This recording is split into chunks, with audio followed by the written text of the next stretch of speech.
सभी प्यारे बच्चों, आप सभी का स्वागत है। मैं आपका प्यारा पांडे सर।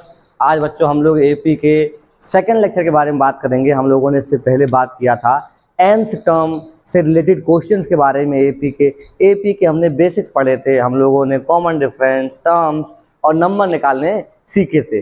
आज बच्चों उसी कॉन्सेप्ट को हल्का सा आगे बढ़ाते हुए हम लोग बात करेंगे कुछ ऐसे क्वेश्चनों पर जो हमारे एग्जाम में ज़्यादातर आते हैं। जैसे बच्चों एक क्वेश्चन है, which term of the AP 8, 14, 20, मतलब हमें ये भी दे रखा है जिसका सीक्वेंस क्या है 8, 14, 20 will be 72 more than it's 41st term. मतलब बच्चों हमारे पास एक एपी है, एपी क्या है 8, 14, 20। इस एपी का वो कौन सा टर्म होगा जो 72 ज्यादा होगा, मोर होगा अपने 41st टर्म से। बच्चों हमें नहीं पता, हम उसे क्या मान लेंगे, हम मान लेंगे उसे nth टर्म और सॉल्व करेंगे इसे। बच्चों कैसे सॉल्व करेंगे, मान लेंगे सॉल्यूशन जब करेंगे हम लोग, let the term be nth term. मान लिया बच्चों जो भी टर्म होगा क्या होगा, nth टर्म होगा। बच्चों अगर वो nth टर्म है तो हमें केवल n की निकालनी है वैल्यू। तो बच्चों जो हमारे पास nth टर्म है tn, लास्ट टर्म है, वो क्या है, वो 41st टर्म से भी 72 ज्यादा है। वो 41st टर्म से भी 72 ज्यादा है। तो बच्चों यहां हम निकालेंगे n की वैल्यू। ध्यान देते हैं बच्चों, हमारे पास एपी क्या है 8, 14, 20, मतलब a कितना है बच्चों हमारे पास 8, a कितना है 8, d कितना आ जाएगा बच्चों, d क्या होता है term second minus term first, t2 minus t1, 14 minus 8 is equal to c। बच्चों हमें a पता है, हमें d पता है, हमें निकालना क्या है n की वैल्यू। बच्चों tn का फॉर्मूला क्या होता है, a plus n minus 1 into d is equal to 41st term. बच्चों 41st टर्म क्या होगा, देखो बच्चों डायरेक्ट देखते हैं। 41st टर्म होगा a प्लस 40d। ध्यान देना बच्चों, जैसे कि मैं 5th टर्म निकालता हूं तो क्या निकालता हूं, a plus 5 minus 1 into D, मतलब a प्लस 4d आता है, नहीं आता। मुझसे पूछे 7th टर्म तो क्या हो जाएगा, a plus 7 minus 1 into D. भाई अगर 7 टर्म पूछा है तो n की जगह क्या पुट हो गया 7 माइनस 1 6 टर्म, 6d। ऐसे बच्चों को मुझसे 12th टर्म पूछेगा तो 12th टर्म क्या हो जाएगा a प्लस 11d। कोई पूछे बताओ 4th टर्म तो 4th टर्म क्या होगा a प्लस 3d। तो ऐसे ही बच्चों 41st टर्म को लिख दिया मैंने a प्लस 40d प्लस 72। चलिए बच्चों जरा समझते हैं इसको, इसे रफ कर देते हैं। तो क्वेश्चन ने ये बोला, हमने मान लिया ना कि n टर्म होगा, तो n टर्म क्या है, वो 72 ज्यादा है अपने 41st टर्म से। तो बच्चों n टर्म का फॉर्मूला हो गया a plus n minus 1 into D, और 41st टर्म हो गया a प्लस 40d, और 72 ज्यादा है। सॉल्व करते हैं बच्चों, a से a कट गया बच्चों, n माइनस 1 इंटू डी कितना है बच्चों 6 is equal to 40 into 6 plus 72, n minus 1 into 6 is equal to 240 plus 72, n minus 1 into 6, बच्चों प्लस करो 2, 7 और 4 11, 312। बच्चों 6 को डिवाइड कर दो, n minus 1 is equal to 312 upon 6। बच्चों 6 5 जा 30, 1 12, 6 2 जा 12, तो n माइनस 1 बराबर 52, मतलब n की वैल्यू आ जाएगी बच्चों 53, मतलब 53rd टर्म है वो जो अपने 41st टर्म से 72 ज्यादा है। आई होप बच्चों आपको ये बात समझ में आई होगी। चलिए बच्चों आगे देखते हैं। चलिए बच्चों ध्यान दीजिए जरा, हम लोग एक क्वेश्चन और है, बोला if the 10th term of an AP is 52, अगर एक एपी का 10th टर्म कितना है 52 and 17th term is 20 more than it's 13th term, और जो उसका 17th टर्म है वो 13th टर्म से 20 ज्यादा है, तो बताओ बच्चों एपी क्या होगा। हमें निकालना है एपी। कोई बात नहीं बच्चों, हमें जो चीज दे रखी है हम उसे सॉल्व करेंगे। ध्यान देते हैं बच्चों, हमें दिया क्या है, हमें दिया है 10th term, 10th term T10 is equal to 52। इसका मतलब क्या हो जाएगा, 10th टर्म का फॉर्मूला क्या हो जाएगा, 10th टर्म लिख सकते हैं हम लोग a plus 9d। 10th term को बच्चों हम लिख सकते हैं a plus 9d is equal to 52 बच्चों, फर्स्ट इक्वेशन। फिर क्या बोला, 17th टर्म जो T17 है बच्चों, 17 टर्म जो है वो 20 ज्यादा है 13th टर्म से, मतलब वो 13th टर्म से भी 20 ज्यादा है। 17th टर्म कैसे निकलेगा बच्चों, a प्लस 1 कम d, मतलब एक कम d, 17 तो कितना हो जाएगा 16d, a plus 16d। 13 term बच्चों कैसे आएगा, a प्लस 12d प्लस 20। ठीक है बच्चों, चलिए सॉल्व करते हैं बच्चों। a से a कट गया, इसको यहां ले आते हैं, 16d minus 12d is equals to 20। कितना बचेगा बच्चों, 16 12 का तो 4d बराबर 20। 4 से क्या बच्चों, 5 टाइम्स, d कितना आ गया बच्चों 5। d की वैल्यू आ गई 5, d की वैल्यू 5 यहां पुट करते हैं, निकालते हैं a की value. Put d is equals to 5 in first, a plus 9 into 5 is equals to 52, a plus 45 is equals to 52, a is equals to 52 minus 45, a is equals to बच्चों आ जाएगा 7। a आ गया 7, d कितना आ गया बच्चों 5, हमसे पूछा है ap, तो ap का सीक्वेंस क्या होता है, a plus d, a plus 2d and so on. तो a कितना है बच्चों 7, 7 आ गया, a प्लस डी 7 प्लस 5 12 आ गया बच्चों, a प्लस 2d मतलब इसमें हमें आगे 5 और जोड़ देना है, 17 आ जाएगा बच्चों, और 5 जोड़ देंगे तो बच्चों हमारा कितना आ जाएगा 22 आ जाएगा एंड सो ऑन, ऐसे हमारी एपी बन जाएगी। आई होप आपको समझ में आया होगा। चलिए बच्चों एक और सवाल देखते हैं। चलिए बच्चों हमारे पास एक क्वेश्चन और है, क्वेश्चन ये है, is 184 a term of AP 3 7 11 15। बच्चों एक एपी हमारे पास क्या है 3 7 11 15 एंड सो ऑन, क्या इस एपी में कहीं कोई टर्म आएगा 184? बच्चों हमें नहीं पता। अब नहीं पता तो कैसे पता करेंगे, तो बच्चों इसे पता करने के लिए हम लोग क्या करेंगे, हम लोग मान लेंगे कि कोई टर्म है जिसकी वैल्यू क्या होगी 184, और निकालेंगे वो कौन सा टर्म है। देखते हैं बच्चों, मैंने मान लिया let nth term of AP, last term जिसे हम बोल सकते हैं, is equals to 184। N term last term कितना होगा 184। बच्चों ए कितना दिया है, ए दिया है हमको 3, बच्चों डी कितना दिया है 7 माइनस 3 बराबर 4 दिया है बच्चों। चलो बच्चों निकालते हैं एन की value, t n a plus n minus 1 into d. T n last time बच्चों मैंने क्या मान लिया है 184, ए कितना है बच्चों हमारे पास 3, एन माइनस 1 इंटू डी कितना है बच्चों 4, इसे यहाँ ले आते हैं बच्चों, इसे माइनस ले आते हैं 181, मैं 3 को यहाँ ले आया हूँ माइनस में, 181 is equals to n minus 1 into 4, 4 को नीचे लेके आते हैं बच्चों, 181 upon 4 is equals to n minus 1। बच्चों 4 से काटा इसे, 4 4 जा 16, 21, 4 5 जा 20.25 is equals to n minus 1। बच्चों एन की वैल्यू आ जाएगी 46.25। अब बच्चों मुझे एक बात बताओ, आप सभी लोग मिलकर एक बात बताओ, क्या ऐसा पॉसिबल हो सकता है कि कोई एक ऐसी पोजीशन हो, एन का मतलब क्या होता है बच्चों, एन का मतलब होता है टर्म, वो पोजीशन जहां पर वो नंबर है, तो क्या कभी ऐसा हो सकता है कि कोई एक ऐसी पोजीशन आए जो 46.25 हो? देखो बच्चों, या तो फर्स्ट पोजीशन होगी, या सेकंड पोजीशन होगी, या थर्ड पोजीशन होगी, या फोर्थ होगी। बच्चों क्या कभी ऐसा हो सकता है कि 2.3 पोजीशन आ जाए?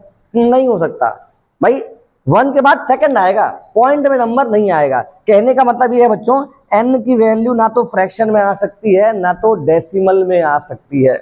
अगर n की वैल्यू कंप्लीट नेचुरल नंबर आ रही है तब और केवल तब माना जाएगा कि हाँ वो नंबर एग्जिस्ट करता है इस एपी में, लेकिन बच्चों यहां तो n की वैल्यू डेसिमल में आ रही है, मतलब नो,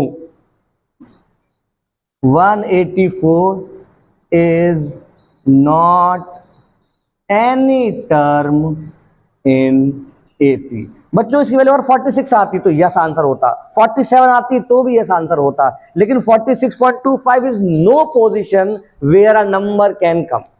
ये ऐसी कोई पोजीशन नहीं है जहां पर कोई नंबर आ सके, क्योंकि जो ये n की वैल्यू होती है, वो जो नंबर होती है वो नेचुरल नंबर्स होते हैं, वो डेसिमल्स में नहीं होते। जब भी हमें वेरीफाई करना हो कि कोई नंबर उस एपी में आ रहा है नहीं आ रहा है, तो उसे लास्ट टर्म मान लीजिए और लास्ट टर्म मानने के बाद उसको सॉल्व कीजिए। अगर n की वैल्यू कोई नेचुरल नंबर आ रहा है तो yes that number is in the AP, लेकिन अगर नहीं आ रहा है तो बच्चों डेसिमल में या फ्रैक्शन में आ रहा है तो वो नंबर एपी में नहीं है।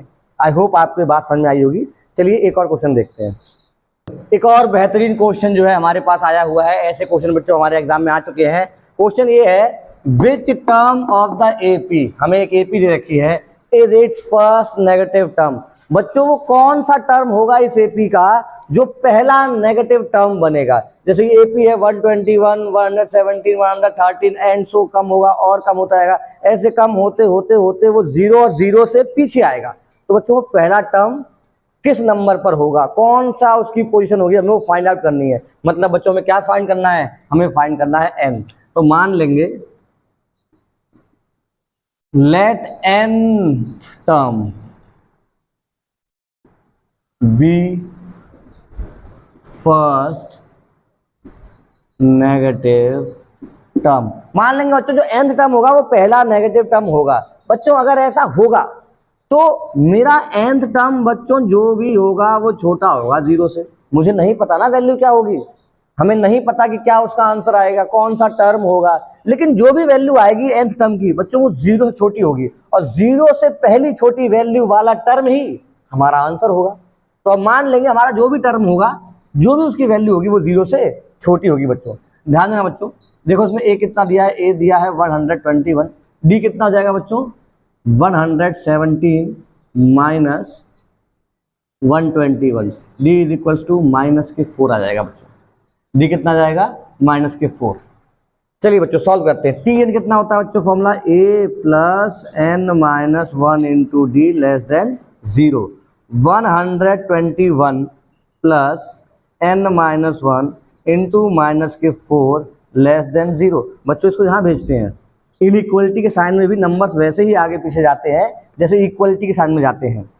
तो n minus 1 into minus 4 less than minus के 121 माइनस के 4n माइनस माइनस प्लस के 4 लेस देन माइनस के 121। बच्चों 4 को यहाँ भेजते हैं, माइनस के 4n लेस देन ये हो जाएगा माइनस का 125। अब ध्यान देना बच्चों, अब हम क्या करते हैं इस माइनस से इस माइनस को काट देते हैं, लेकिन ये काम हम इक्वलिटी में कर सकते हैं। अगर यहाँ पर इक्वल टू का साइन होता तो हम इस माइनस से इस माइनस को काट सकते थे, लेकिन बच्चों हम यहाँ पर इस माइनस से इस माइनस को नहीं काट सकते। ऐसा क्यों? जब भी इनइक्वलिटी का साइन आएगा हम काटेंगे तो ये इनइक्वलिटी का साइन चेंज हो जाएगा। इस बात का ध्यान रहे बच्चे, जब जब हम अपने वेरिएबल के साथ अगर हम सॉल्व करने के बाद हमारे वेरिएबल के साथ माइनस साइन आ रहा है और इस माइनस के साइन को हम वहां भेज रहे हैं, इस माइनस साइन को हम यहाँ भेज रहे हैं, तो बच्चों ये इनइक्वलिटी का साइन रिवर्स हो जाएगा, चेंज हो जाएगा। जैसे कि मैंने -4 को इधर भेजा, माइनस के 125 अपॉन माइनस का 4, ये माइनस का साइन जैसे ही यहाँ पे आएगा बच्चों साइन चेंज हो जाएगा। इस बात का ध्यान रहे, हमारे पास जो भी वेरिएबल रहेगा अगर उस वेरिएबल के सामने माइनस का साइन है और इनइक्वलिटी के दूसरी तरफ मैं उसे लेके जा रहा हूं तो बच्चों वो साइन चेंज हो जाएगा। तो n इक्वल्स टू हो जाएगा, ये काटा बच्चों n ग्रेटर देन, अब क्या आ गया n ग्रेटर देन, बच्चों डिवाइड करते हैं इसे, 4 3 जा 12, 4 1 जा 4.25, इसकी वैल्यू आ रही है बच्चों n इज ग्रेटर देन 31.25। अभी बच्चों हमने जाना कि n की वैल्यू पॉइंट में तो होती नहीं है, तो ये क्या आंसर गलत है? नहीं बच्चों, वो बोल रहा है n की वैल्यू 31.25 से ज्यादा होगी। n 31 के बाद है, n जो है हमारा वो 31 के बाद है, 31 से बड़ा टर्म है, तो 31 के बाद बच्चों कौन सा टर्म आएगा? n is equals to 32 term हो जाएगा। n की वैल्यू कितनी आएगी बच्चों? 32। तो जो 32 सेकंड n टर्म होगा बच्चों ये होगा इज फर्स्ट नेगेटिव टर्म, ये हमारा होगा पहला नेगेटिव टर्म। आई होप बच्चों आपको बात समझ में आई होगी। ऐसा एक क्वेश्चन हमारे बोर्ड में आ भी चुका है, तो ऐसे क्वेश्चनों पर खासा ध्यान आप लोग दीजिएगा। चलिए बच्चों एक और सवाल करते हैं। चलिए बच्चों, एक और क्वेश्चन देखते हैं हम लोग। क्वेश्चन क्या बोल रहा है, for what value of n, n की किस वैल्यू के लिए the nth term of arithmetic progressions. बच्चों ए के पी हमारी ये दे रखी है और ए के पी ये दे रखी है, आर इक्वल। हमसे बोला क्या है कि एन की किस वैल्यू के लिए, एन की वो कौन सी वैल्यू होगी जहां पर एक ए पी ये है और एक ए पी ये है, इनके nth टर्म बराबर होंगे। मतलब एक ऐसा टर्म इस ए पी में भी आएगा और एक ऐसा टर्म इस एपी में भी आएगा जो आपस में इक्वल होंगे। तो बच्चों वो कौन सा टर्म होगा जो आपस में इक्वल होंगे, हमें यही पता करना है। तो बच्चों मान लिया भाई कौन सा टर्म इक्वल होगा, let the nth term of APs are equal. nth term जो है इन दोनों एपीज के इक्वल होंगे। मतलब nth term of AP first, इसे मान लेते हैं, is equals to nth term of AP second. तो बच्चों एपी फर्स्ट के लिए ए कितना है बच्चों, ए है 63। डी कितना आ जाएगा बच्चों, डी क्या होता है T2 minus T1, 65 minus 63, D कितना जाएगा 2। बच्चों सेकंड टर्म एपी, ध्यान देना बच्चों, सेकंड टर्म क्या हो जाएगा इसका, सेकंड टर्म के लिए ए कितना जाएगा, ए इज इक्वल्स टू 3 और डी कितना जाएगा बच्चों, डी इज इक्वल्स टू हो जाएगा हमारे पास 10 माइनस 3 7। डी कितना जाएगा बच्चों 7। आई होप ए और डी निकाल कर हम सीख ही गए होंगे अब। तो nth टर्म, इसको A1 मान लेते हैं, इसको D1 मान लेंगे, इसको A2 मान लेते हैं, इसको D2 मान लेंगे, ताकि पता पड़ेगा ना कि ये फर्स्ट एपी का है और ये सेकंड एपी का है। A1 plus n minus 1 into D1 is equals to A2 plus n minus 1 into D2। बच्चों हमें n टर्म n निकालना है। A1 की वैल्यू कितनी है 63 plus n minus 1 into 2 is equals to A2 कितना बचा है 3 plus n minus 1 into 7। Value put करते हैं बच्चों, ये तो 63 ये लेते हैं, प्लस 2n माइनस के 2, 3 प्लस 7n माइनस के 7, 61 plus 2n is equals to minus के 4 प्लस 7n।